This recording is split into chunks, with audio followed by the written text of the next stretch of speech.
望住呢杯水，你覺唔覺得你今晚個腦就好似呢杯渾濁嘅水咁啊？充滿咗雜質、混亂，睇唔透。歡迎嚟到深夜診室。我知道你個腦好嘈，可能有好多聲音重疊埋一齊，令你覺得好煩躁，甚至有種唞唔到氣嘅感覺。唔緊要，入嚟先啦。既然個腦停唔到，不如畀10分鐘我哋試下一個新嘅方法，同呢啲雜音相處。你試下留意下自己，你而家做緊嘅嘢就好似攞住隻匙羹，搏命想將杯入面嘅沙壓落底。個腦好似部收音機咁，不斷重播今日講錯嘅嘢，做錯嘅事。可能係老細嘅一句說話，同事嘅一個眼神，或者嗰單未交嘅數。你不斷同自己講，快啲解決佢，快啲諗掂佢，快啲瞓啦。但係你越用力，水流就越急，啲沙就捲得越高。你越想控制，個心就越亂，結果成杯水都係渾濁嘅。其實想杯水變清，方法只有一個，唔係用力去壓佢，亦都唔係將啲水倒咗佢。唯一嘅方法就係停止攪拌，由得佢放喺度。我知道好難，因為你習慣咗要解決問題，你習慣咗要控制場面。但係今晚我想邀請你做一件好大膽嘅事，就係咩都唔做，試下將隻匙羹放低佢。既然個腦停唔到，我哋就唔好強迫佢停，由得佢轉，由得佢嘈。試下信我一次，慢慢眯埋眼，調整下你嘅坐姿，或者瞓得舒服啲。想像你嘅身體就係呢個玻璃杯，而你嘅呼吸就係時間。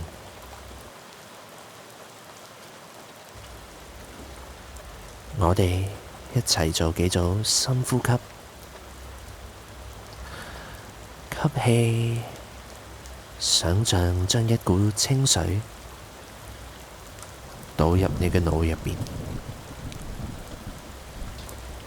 呼氣，想像身體入面嘅沙石開始變得沉重，慢慢沉落去。再一次吸氣，感受清涼嘅水流過你嘅鼻腔。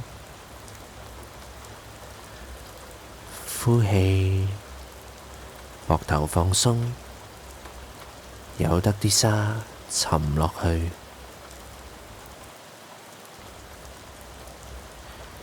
而家我哋從頭到腳觀察下啲沙沉澱嘅過程。首先留意下你嘅眉頭，係咪攬埋咗啊？試下想像水面平靜咗，你嘅眉頭都慢慢舒展開嚟，跟住係你嘅後頸嗰度支撐咗你一日，好攰㗎喇。想像有一股暖流經過，帶走嗰度嘅繃緊，啲沙繼續沉落去，經過你嘅手臂、手踭，一直去到你嘅手指尖。你嘅雙手唔需要再握緊拳頭㗎喇，鬆開佢，感受下你嘅背脊靠住張床或者張凳，你有冇感受到背脊嘅重量啊？將所有嘅重擔、責任全部交畀張床去承托住，最後啲沙沉到去你嘅大髀、膝頭、腳板，全部雜質都安安靜靜咁沉晒落個杯底度。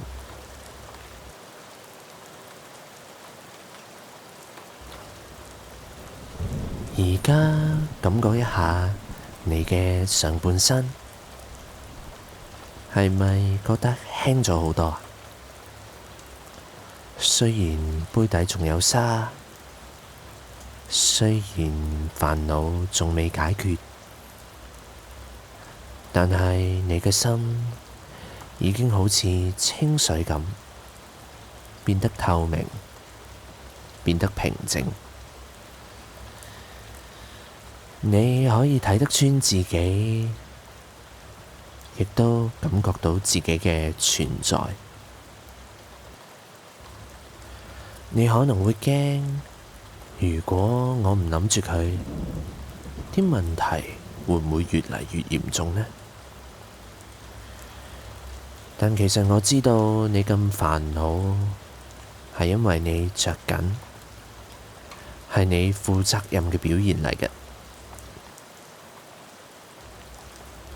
但我想話你知，呢個杯好硬淨，你身處呢個空間好安全，佢會幫你裝住所有嘅煩惱，你唔需要自己孭住佢哋過夜。試下信個杯一次，將所有嘅沙石暫時擺喺個杯底。